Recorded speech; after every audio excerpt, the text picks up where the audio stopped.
Graça e paz, é um novo dia, meu nome é Juliano Nascimento e você está no Devocional Kairos. Seja muito bem-vindo, seja muito bem-vinda. Povo de Deus, hoje nós finalizamos aqui o capítulo 4 da carta de Tiago e Tiago vai tratar aqui principalmente sobre a nossa dependência de Deus e também sobre a incerteza dos planos humanos. Vamos fazer a leitura do verso 13 até o verso 17.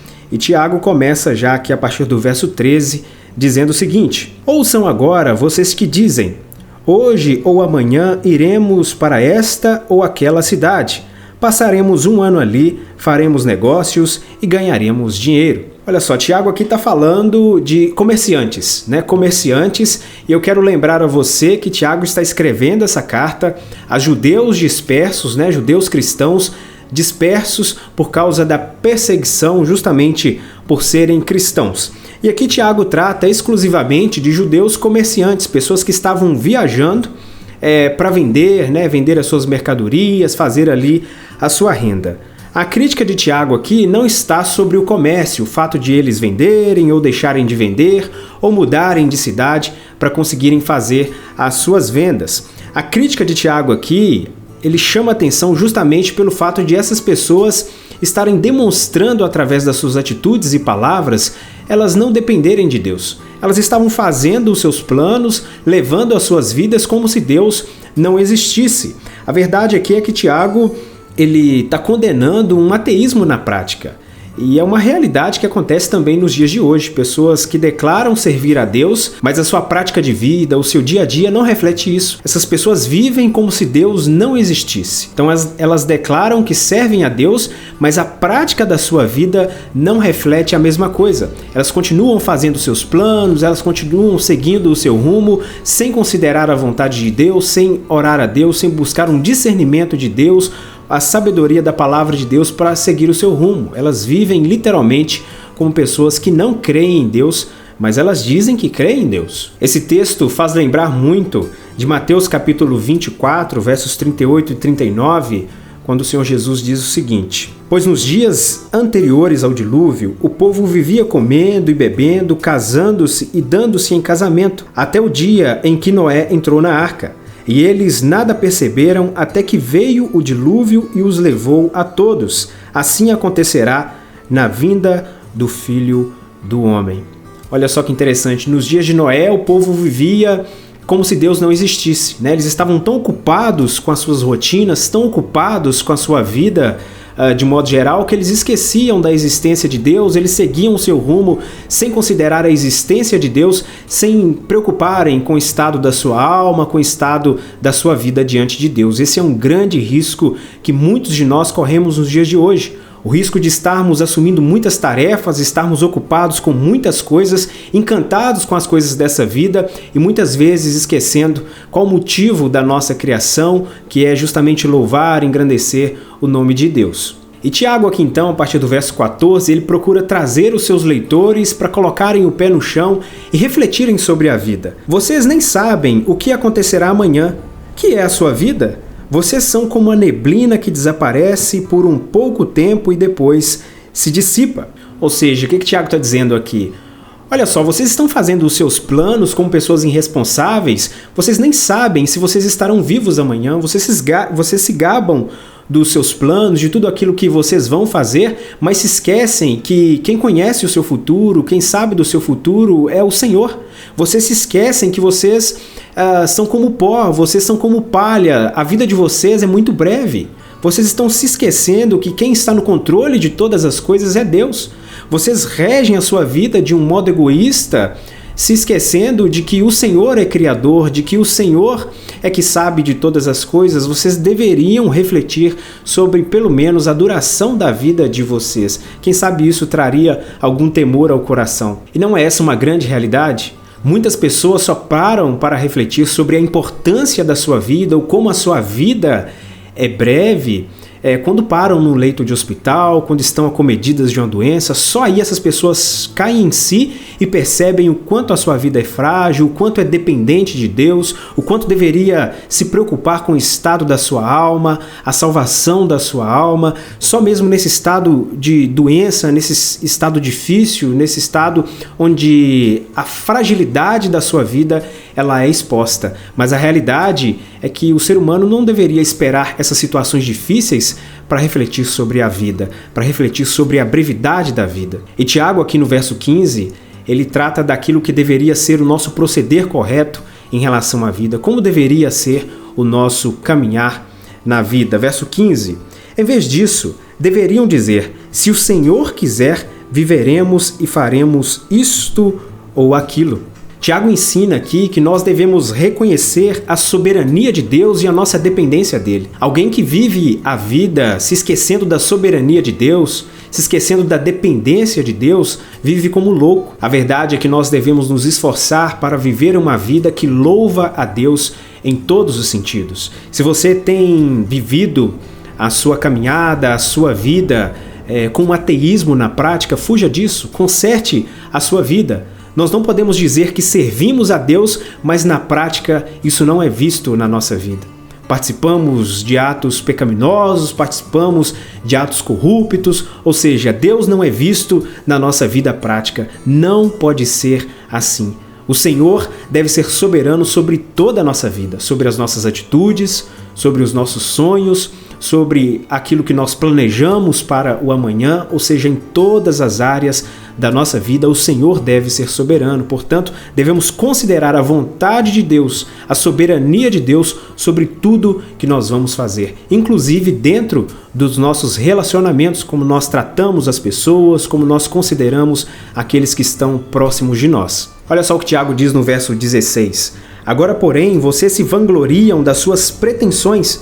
Toda vanglória como essa é maligna. Ou seja, os comerciantes, eles estavam vivendo uma vida sem considerar a soberania de Deus, vivendo e observando somente o seu egoísmo, fazendo seus planos como se Deus não existisse. E Tiago diz que viver assim, viver nessa vanglória, se gloriando dessas coisas terrenas, dessas coisas humanas, dessas práticas horríveis, é algo maligno. E quantas pessoas se vangloriam, nas suas riquezas, nas suas conquistas, nos seus planos, os seus planos sem Deus, e elas acham que isso é motivo de louvor, mas não são.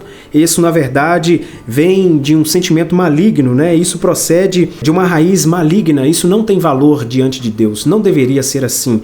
A conduta cristã, o posicionamento do homem cristão, da mulher cristã, deveria ser de se orgulhar em fazer a vontade de Deus. Nós não devemos nos orgulhar em viver uma vida sem Deus. Uma vida que não tem Deus presente. Muito pelo contrário, nós fomos criados para louvor, honra e glória de Deus. Portanto, todas as nossas atividades, tudo aquilo que fazemos deve considerar o louvor de Deus. Para isso, vamos a alguns textos em que Paulo reconhece isso. Paulo reconhece o prazer de servir a Deus, o prazer da soberania de Deus sobre a sua vida, essa dependência de Deus. Assim nós devemos nos orgulhar. Se há algo para nós nos orgulharmos, deve ser em servir a Deus, em fazer a vontade de Deus. Isso sim é motivo de orgulho. 2 Coríntios capítulo 11, verso 30. Se devo orgulhar-me, que seja nas coisas que mostram a minha fraqueza. 2 Coríntios, capítulo 12, versos 5 a 9. Nesse homem me gloriarei, mas não em mim mesmo, a não ser em minhas fraquezas. Mesmo que eu preferisse gloriar-me, não seria insensato, porque estaria falando a verdade. Evito fazer isso para que ninguém pense a meu respeito mais do que em mim vê ou de mim ouve. Para impedir que eu me exalte por causa da grandeza dessas revelações, foi-me dado um espinho na carne, um mensageiro de Satanás para me atormentar. 3 vezes roguei ao Senhor que o tirasse de mim, mas ele me disse: minha graça é suficiente a você, pois o meu poder se aperfeiçoa na fraqueza. Portanto, eu me gloriarei ainda mais alegremente em minhas fraquezas, para que o poder de Cristo repouse em mim. Por isso, por amor de Cristo, regozijo-me nas fraquezas, nos insultos, nas necessidades, nas perseguições, nas angústias. Pois quando sou fraco é que sou forte. Será que nós queremos mesmo nos gloriarmos nas nossas fraquezas, na dependência de Deus? Muito pelo contrário, né? A nossa natureza pecaminosa sempre nos leva a querermos nos gloriarmos nas nossas conquistas, aquilo que nós buscamos segundo o nosso próprio esforço, segundo o nosso próprio merecimento, sem depender de ninguém, nem mesmo de Deus. Mas não deve ser assim. É melhor se orgulhar nas fraquezas, na dependência de Deus, em fazer a vontade de Deus. Isso sim é motivo de orgulho. Filipenses capítulo 3, versos 7 a 10, Paulo disse o seguinte: mas o que para mim era lucro, passei a considerar como perda por causa de Cristo. Mais do que isso, considero tudo como perda comparado com a suprema grandeza do conhecimento de Cristo Jesus, meu Senhor, por quem perdi todas as coisas. Eu as considero como esterco para poder ganhar Cristo e ser encontrado nele, não tendo a minha própria justiça que procede da lei, mas a que vem mediante a fé em Cristo, a justiça que procede de Deus e se baseia na fé. Quero conhecer Cristo, o poder da sua ressurreição e a participação em seus sofrimentos, tornando-me como ele em sua morte. Olha só onde estava o orgulho de Paulo, a satisfação de Paulo em servir a Deus. Para finalizar agora o capítulo, no verso 17, Tiago fala a todo mundo, não só aos comerciantes, ele fala sobre o pecado da omissão e ele diz o seguinte aqui no verso 17: portanto, pensem nisto, quem sabe que deve fazer o bem e não o faz, comete pecado. Tiago nos lembra aqui que nós pecamos